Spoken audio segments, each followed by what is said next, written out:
200 alunos paralisaram quando a voz da professora Victoria Chen cortou o auditório como uma espada afiada por anos de arrogância. Essa resposta é completamente absurda, disse ele, com o olhar fixo em Marcus Webb, o homem negro de uniforme azul de manutenção que estava ao fundo. Talvez você devesse se ater ao que sabe fazer. Esvaziar latas de lixo. Uma gargalhada irrompeu. Uma garota na primeira fila cobriu a boca. 200 pessoas, naquele instante, decidiram que aquele homem havia quebrado uma regra não escrita. Marcus Webb estava ao lado do carrinho de limpeza, as mãos agarrando a alça, o olhar fixo. Mas algo dentro dele mudou. O tipo de mudança que transforma tudo. Ela não deveria estar assistindo à palestra. Ela tinha vindo para recolher o lixo, varrer os corredores, desaparecer na invisibilidade que a universidade a ensinara a aceitar. Mas quando o professor Chen explicou os mecanismos de reparo do DNA, ela fez uma suposição lógica que não funcionou muito bem. As proteínas de reparo se moviam muito lentamente. Seu mecanismo não funcionaria. Marcus deu um passo à frente. Levantou a mão como um estudante. Professor Chen. As ligações glicosídicas não se romperiam antes que a exonuclease pudesse? Com licença? Ela virou a cabeça bruscamente. Está me corrigindo? Na minha própria aula? Antes que ele pudesse terminar, a sala irrompeu em risos e sussurros. 200 vozes decidindo que aquele pobre homem de pele escura tinha ido longe demais. Marcus baixou o olhar e deu um passo para trás, empurrando o carrinho em direção à saída. Ele não terminou a frase. Não apontou que ela estava errada. Simplesmente voltou ao seu papel designado. Invisível. Silencioso. Imperceptível. Mas, ao sair, algo queimava em seu peito. Não era raiva. Era algo mais profundo. A certeza de que ele estava certo, e que estar certo não significava nada se o mundo não o ouvisse.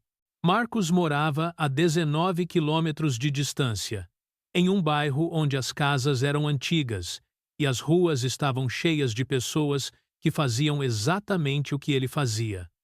Trabalhos que não exigiam o que elas tinham a oferecer. Seu filho, Jamal, o esperava na entrada da garagem quando Marcus chegou. Com 8 anos, os olhos escuros do pai e a inteligência aguçada da mãe, Jamal correu em direção ao carro antes que ele parasse. Pai, o treinador disse que eu posso ser o Interbase titular. Eles jantaram na pequena mesa da cozinha. Frango com arroz, simples e quente. Depois que Jamal adormeceu, Marcus tirou um livro didático manchado de água debaixo do colchão. Biologia Molecular, 3ª edição. Ele o encontrara em um sebo e o mantivera em segredo. Todas as noites, depois do seu turno, Marcus lia. Estudava material desatualizado da biblioteca. Lia artigos científicos durante o intervalo do almoço. Aprendia sozinho coisas que nunca havia aprendido completamente. Ele sabia as respostas. Compreendia os mecanismos. Conseguia ver os erros nas salas de aula dos professores, cujos professores tinham placas de advertência nas portas. Mas saber e ser ouvido eram coisas completamente diferentes. A universidade onde Marcus trabalhava chamava-se Westmore State. Ocupava 125 acres de jardins impecáveis e edifícios de pedra que pareciam ter sido transportados diretamente de Oxford. Os estudantes vestiam o uniforme do privilégio. Tênis de grife, suéteres de cashmere e uma espécie de confiança descontraída que dinheiro e herança podiam comprar. A professora Victoria Chen ocupava um dos cargos mais prestigiosos do Departamento de Biologia. Ela havia publicado 17 artigos revisados por pares, recebera 3 importantes bolsas de pesquisa dos Institutos Nacionais de Saúde, NIAR. Aparecia na televisão e falava sobre os últimos avanços em engenharia genética, com a autoridade inabalável de alguém que jamais fora contestada. Ela vivia num mundo onde estava sempre certa. Após o incidente na sala de aula, Victoria não deu muita importância. A tentativa do zelador de corrigi-la mal a irritou com a interrupção. Ao cair da noite, ela já havia esquecido completamente o assunto. Estava ocupada demais preparando o discurso de posse para a Sociedade Americana de Biólogos Moleculares, concentrada demais na proposta de financiamento de pesquisa que deveria ser entregue na semana seguinte, imersa demais no mundo da estabilidade no emprego, da reputação e da gestão cuidadosa da propriedade intelectual. Mas sua aluna de pós-graduação, uma jovem chamada Keisha, não havia esquecido. Keisha trabalhava no laboratório de Victoria 4 tardes por semana. Ela era brilhante. Uma estudante de doutorado com média 4 e publicações no currículo. Ela também se sentia profundamente desconfortável com o que tinha visto em sala de aula. Professor Chen, disse Keisha certa tarde, com a voz trêmula enquanto revisavam os resultados do laboratório, o que o zelador disse sobre ligações glicosídicas e a via da exonuclease. Victoria ergueu a cabeça abruptamente. O que houve? Eu pesquisei. Depois da aula. As bochechas de Keisha coraram. Eu mesma fiz os cálculos cinéticos. Eu estava certa. O mecanismo de reparo que você descreveu na aula não funcionaria dessa forma. O cronograma está errado por várias ordens de magnitude. Victoria pousou a caneta com uma lentidão deliberada. Sua voz, quando falava, tinha um timbre cortante como gelo. Keisha, estudo mecanismos de reparo de DNA há 23 anos.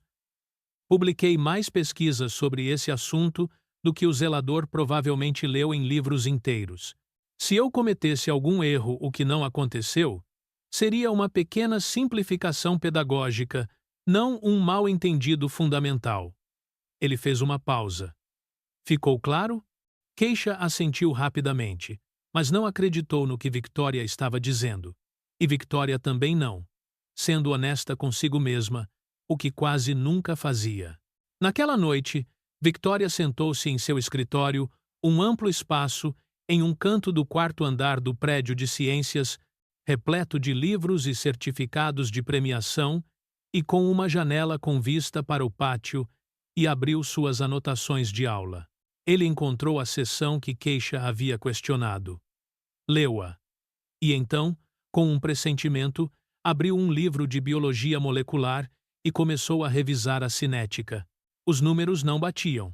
Eram muito parecidos, tão parecidos que alguém com menos conhecimento poderia não ter percebido. Mas estavam errados, e o zelador tinha visto. O desafio científico surgiu por acaso. O Departamento de Desenvolvimento da Universidade estava planejando um evento para arrecadar fundos e queria algo chamativo. Alguém sugeriu uma competição em que os alunos apresentariam problemas de pesquisa publicamente. Victoria foi nomeada juíza principal. Ela selecionaria os problemas e determinaria o vencedor. Isso aumentaria ainda mais seu já considerável prestígio. Esses problemas devem ser realmente difíceis. Instruiu ele a administração. Somente alguém com treinamento sério pode resolver. Ela criou 3 problemas, cada um progressivamente mais difícil, cada um concebido para separar a verdadeira elite do resto. Entre os participantes inscritos estavam os melhores alunos de biologia da universidade. E um nome que causou alvoroço. Marcus Webb, listado como funcionário da universidade, pesquisador independente, sem credenciais ou histórico acadêmico. Victoria leu a publicação e seu primeiro instinto foi apagar. Talvez essa fosse uma oportunidade para demonstrar publicamente que talento exige credenciais. Ela aprovou a entrada dele.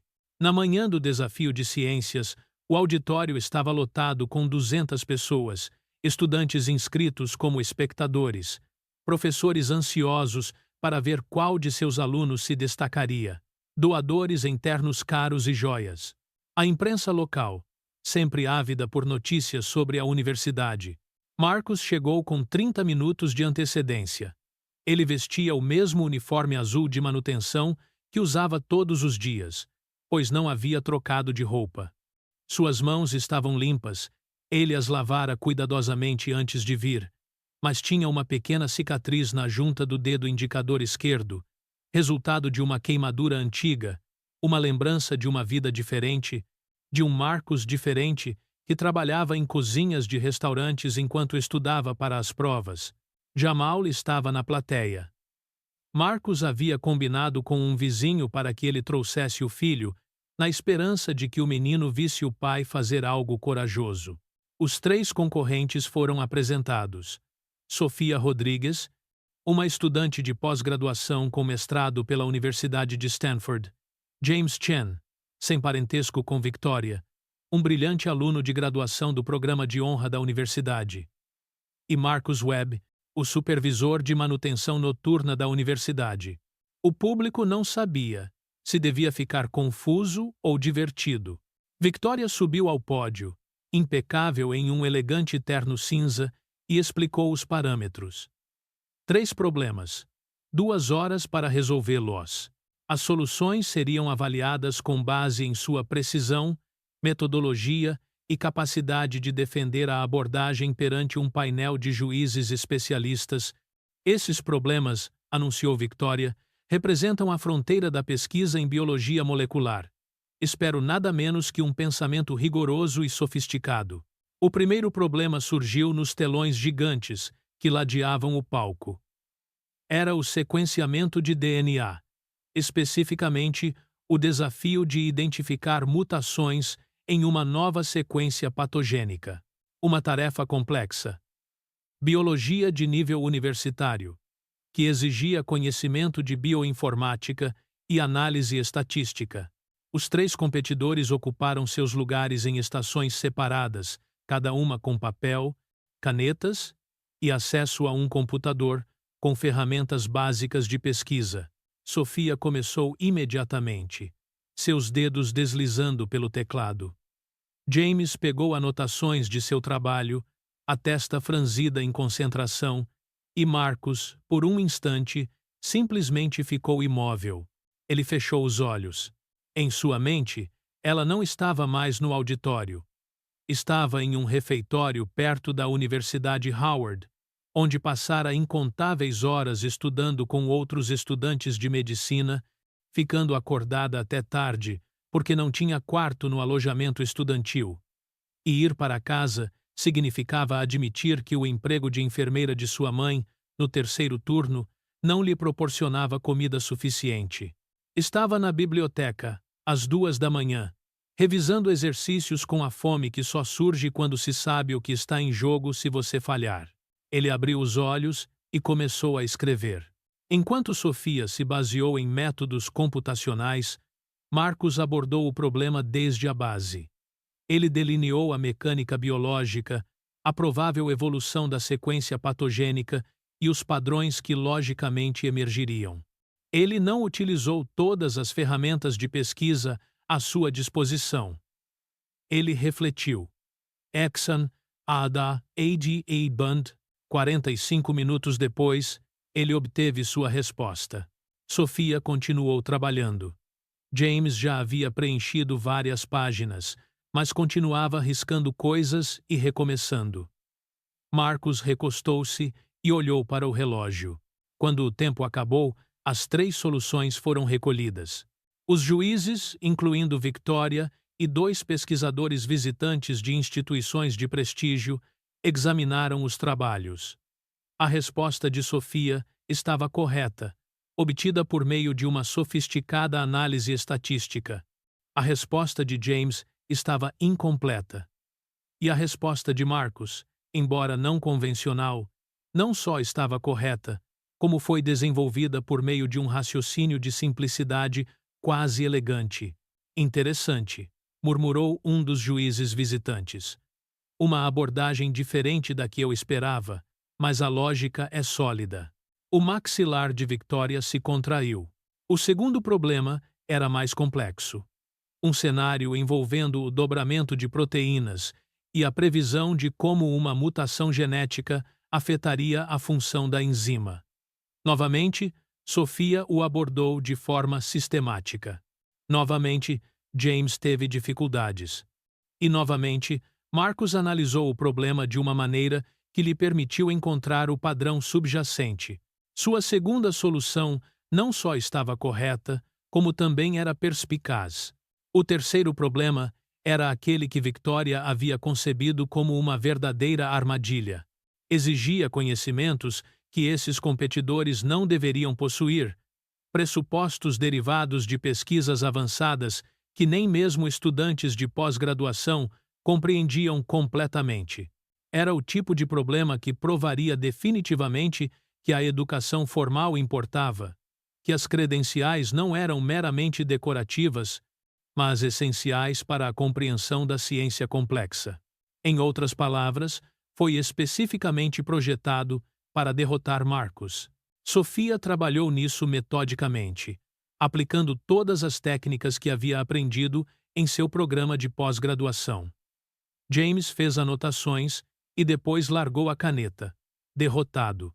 E Marcus leu o problema 3 vezes, e então deu zoom na tela do computador. Ele não resolveu o problema. Em vez disso, ele escreveu uma explicação sobre por que o problema, tal como apresentado, era falho. Ele identificou as premissas subjacentes que o tornavam insolúvel. Demonstrou, por meio de um raciocínio matemático elegante, que Victoria havia formulado uma pergunta sem resposta, ou melhor, uma pergunta com uma resposta diferente daquela que ela parecia esperar. Ele estava ligando para ela. Na frente de 200 pessoas. O silêncio tomou conta da sala. O rosto de Victoria endureceu. Isso não é uma resposta, Sr. Webb. Com todo o respeito, disse Marcus com voz firme e calma. Se um problema é construído com parâmetros contraditórios, a resposta honesta é identificar a contradição, não fingir que ela não existe. Uma das juízas visitantes inclinou-se e observou o trabalho de Marcus. Depois, olhou para Victoria.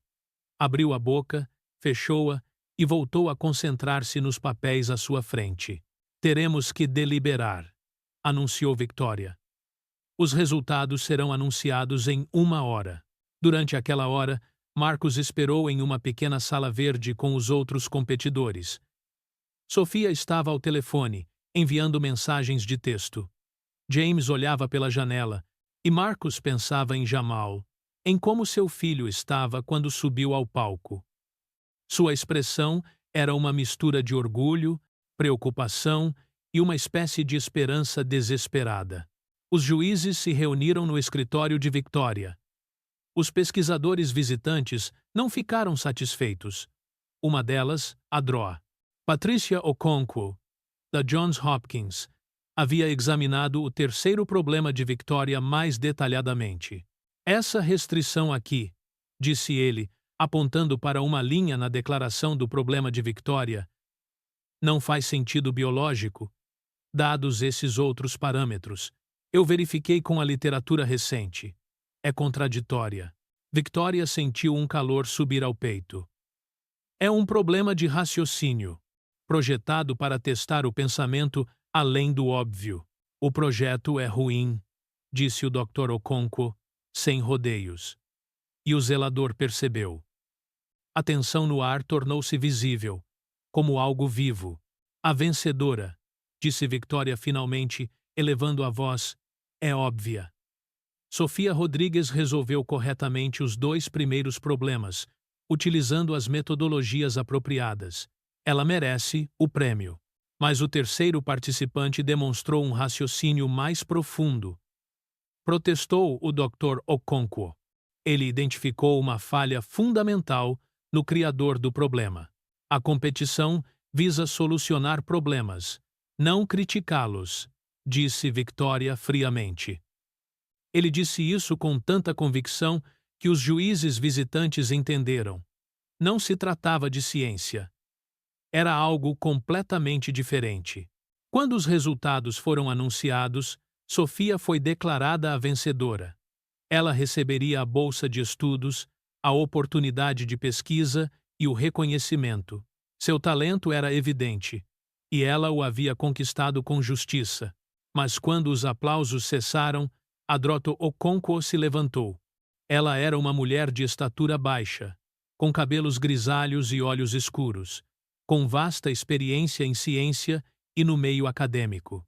Antes de concluir, disse ele, com a voz ecoando pelo auditório, quero reconhecer algo.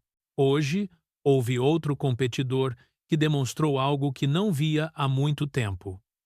A capacidade de pensar, além da estrutura apresentada. De enxergar os problemas não como quebra-cabeças resolvidos, mas como perguntas que valem a pena serem feitas. Todos entenderam a quem ele se referia.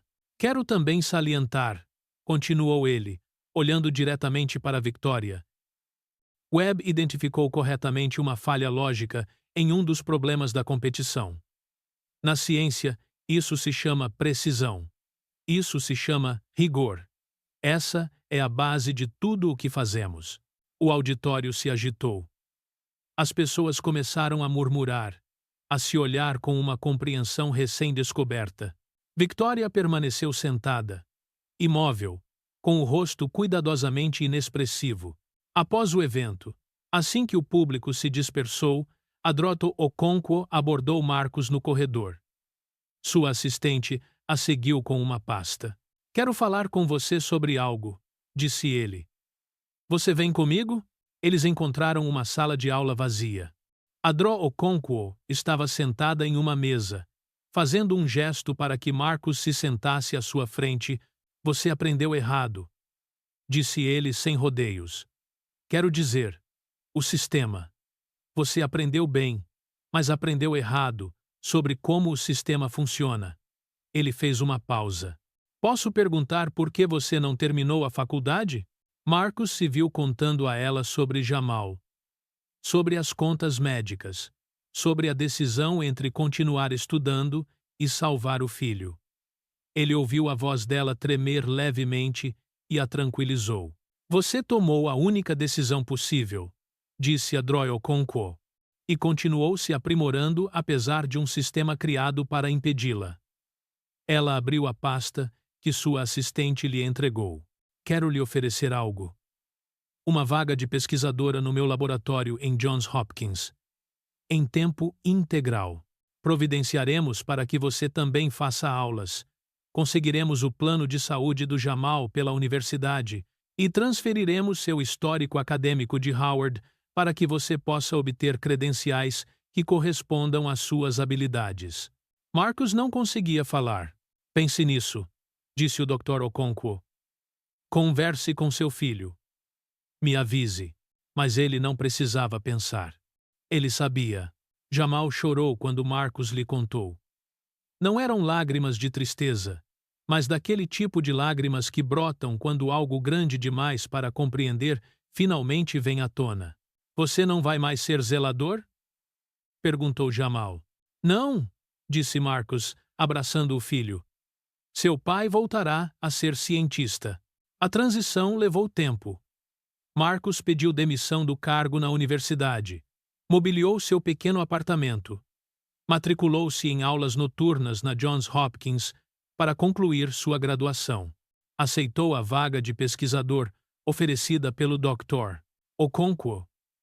Estudar os mecanismos de reparo do DNA, o que significava trabalhar justamente no problema que deu início a tudo, o erro que Victoria Chen cometeu e que o fez sair cambaleando do auditório com a pergunta nos lábios. 6 meses depois, houve um avanço. O Dr. Okonkwo publicou um artigo sobre uma abordagem inovadora para a compreensão dos mecanismos de reparo do DNA. O artigo incluía uma metodologia inédita, derivada diretamente das sugestões de Marcus durante discussões em laboratório. Ele foi um dos coautores. Uma cópia do documento foi enviada para Victoria Chen, na Westmore State. Ele leu sozinho, em seu escritório. Leu sobre as contribuições de Marcus Webb. Leu o reconhecimento do Dr. Okonkwo à abordagem não convencional, porém profundamente perspicaz, de Marcus para a resolução de problemas moleculares. Leu e compreendeu, finalmente e completamente, exatamente o que havia rejeitado quando zombou do homem com o uniforme de manutenção. Ela havia rejeitado o gênio. Ela havia rejeitado a integridade. Ela havia rejeitado alguém melhor do que ela. Um ano após o desafio científico, foi realizado um simpósio. Um encontro de biólogos moleculares de todo o país ocorreu na Universidade Estadual de Westmore. O Dr. Okonkwo apresentou pesquisas recentes. Victoria Chen foi convidada a participar. Como de costume, ela foi até a plateia e sentou-se enquanto o Dr. Okonkwo apresentava as descobertas, que incluíam, de forma proeminente, o trabalho de Marcus. Então, Marcus subiu ao palco. Lá estava ele, vestido com um terno cinza, não um uniforme de manutenção, e apresentou sua própria pesquisa. Perspectivas sobre o reparo do DNA que desafiavam as suposições existentes. Soluções elegantes para problemas antigos. O tipo de trabalho que definiria a área nos anos seguintes. Na primeira fila, Jamal estava sentado com os olhos bem abertos, observando o pai. Após a apresentação, Victoria abordou Marcus durante o intervalo. Ela não havia planejado o que ia dizer. Simplesmente caminhou até ele e falou: "Eu estava errado." Marcus se virou para olhá-la. Por um instante, nenhum dos dois disse nada. Então, Marcus disse: "Não. Você não estava errada sobre o que viu. Você estava errada sobre o significado disso. Eu acreditava que a inteligência residia nas instituições", disse Victoria suavemente. "Em diplomas, trabalhos acadêmicos e em ter a linhagem certa. Eu acreditava que ela não poderia existir em nenhum outro lugar. Está presente nas pessoas", disse Marcus. "Nos bons e nos maus momentos, nos ricos e nos pobres, de terno e de uniforme. Basta estar disposto a enxergá-la." Victoria assentiu com a cabeça. "Eu gostaria", disse ela, "de ver. Quero dizer, com mais clareza." Marcus estendeu a mão. "Então olhe para todos da mesma forma que você olha para os alunos brilhantes, partindo do princípio de que eles podem ser extraordinários." Ela apertou a mão dele, e algo mudou dentro dela. Não foi exatamente perdão, mas o início da compreensão. O início de uma nova forma de ver o mundo.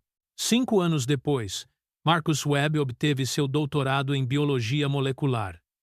Ele havia publicado 12 artigos de pesquisa. Dirigia seu próprio laboratório na Johns Hopkins e havia fundado a Fundação Webb para a Equidade Educacional, dedicada a encontrar pessoas talentosas que trabalham em empregos abaixo de suas capacidades e financiar seu retorno à educação. Jamal, que agora tinha 13 anos, trabalhava no laboratório do pai durante os verões. Ele também queria ser cientista. A universidade onde Marcus um dia empurrara um carrinho de limpeza o convidou para proferir o discurso de formatura para a turma. Ele subiu ao pódio, onde Victoria Chen um dia estivera, e contemplou as fileiras de estudantes que tiveram todas as oportunidades que lhe foram negadas. "Vocês estão no início de algo", disse ele. "Uma carreira, uma vida, uma contribuição para o mundo. Mas, primeiro, quero que pensem em algo. Quantas pessoas brilhantes vocês deixaram passar? Quantas mentes extraordinárias têm empregos que não as desafiam a atingir seu potencial máximo? Quantos colegas, Nasbiaro e Intenda Gavi, colaboradores e amigos em potencial, são invisíveis para vocês por causa do local de trabalho ou das roupas que usam?" Ele fez uma pausa, deixando a pergunta ser assimilada. "O sistema me disse que eu não pertencia a lugar nenhum", continuou ela, "que meu valor era medido pelo meu acesso às instituições, minhas credenciais, minha linhagem. O sistema estava errado, e ainda está errado em relação a inúmeras pessoas agora. Então, meu desafio para vocês é este: vejam essas pessoas. Procurem-nas. Tenham fé de que a inteligência se manifesta de muitas maneiras. E quando encontrarem alguém brilhante fazendo um trabalho abaixo de suas capacidades, ajudem-no a melhorar. Porque o mundo precisa dos seus talentos mais do que dos nossos sistemas de exclusão. Ao final, o público se levantou. E na última fila, Victoria Chen também estava de pé, com lágrimas escorrendo pelo rosto. Nos anos que se seguiram, ela se tornou mais humilde.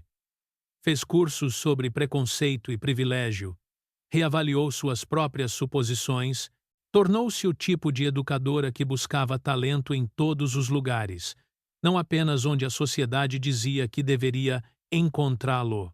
Agora, ela era uma cientista melhor, não apesar da humilhação, mas por causa dela. Após o discurso, Marcos e Victoria permaneceram juntos no gramado do campus, assistindo à comemoração da turma de formandos. Obrigada, disse Victoria, por não ter me destruído quando você poderia ter feito isso. Não estou interessado na destruição, respondeu Marcos.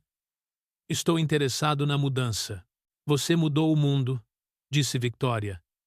Seu trabalho, sua pesquisa, o que você fez ao se recusar a desaparecer, isso importa. O que importa, disse Marcos, é que uma criança possa crescer sabendo que seu pai é extraordinário. Isso importa mais do que qualquer outra coisa. Atrás deles, Jamal correu pela grama com aquela alegria que só os jovens têm, a certeza de que o mundo é grande o suficiente para os seus sonhos e que seu pai estará lá para ajudá-lo a realizá-los. O sol se punha, pintando o céu com cores indescritíveis, e por um instante tudo era possível. Tudo havia mudado. E tudo o que foi preciso foi uma pergunta no momento certo, feita por alguém corajoso o suficiente para quebrar as regras de um sistema manipulado. O zelador que se tornou cientista, a professora que aprendeu a enxergar, e um filho que nunca precisou escolher entre seus sonhos e sua família. Aquilo valia mais do que qualquer prêmio, qualquer competição, qualquer título. Foi isso